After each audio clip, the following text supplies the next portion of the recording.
bashmirë dhe nga gjykata, nga vetë gjykata kushtetuese, dhe kemi pas x debate rreth kësaj teme me kompetencë absolutisht plot flas, dhe ka marrë shumë seriozisht atë punë, s'kam lënë nenas në pika presje pa analizu, pa krahasu, dhe është e vërtetë që ka pas zbrastina aty, këtu vazhdon me pas. Blokada, sikur ne një 67 kishte qenë ndoshta pak më i qartë, më i plot, nuk kishim marrë deri te blokada. Unë kam thonë shpesh që sistemin aktual të funksionimit të Kosovës, procesi, faza e votimit për kryesitë kuvendit, për kryetarët dhe kryetar, mu më del,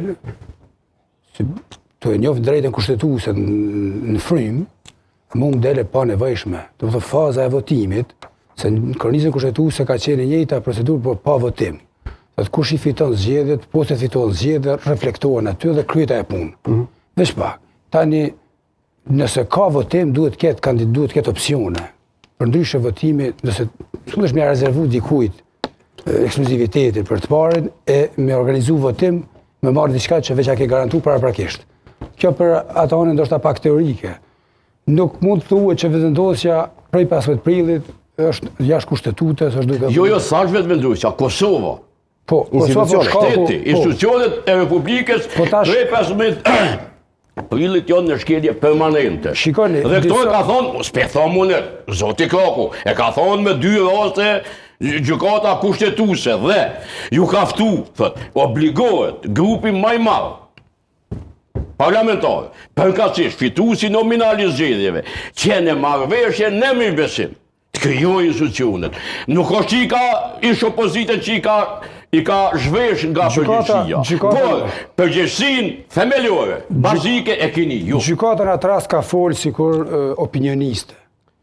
Vjen keq, gjykata nuk mund... Që ti ma bilaturve që ka thash unë? Gjykata nuk mundet gjykata kushtetuese... Një shkarabito, Allah, kushtetuese dhe bravo i qoftë. Gjykata kushtetuese nuk mund të thot besoni jeni tjetrit. Nuk thot gjykata. Nuk ka sistem politik funksional në mirë besim. Gjykata shkrum. Nuk thot. Gjykata është normë, kushtetuta është normë. Marrëveshje mirë besim. Thot aty në vendime ka përmend. Mirë besim, mirë kuptim.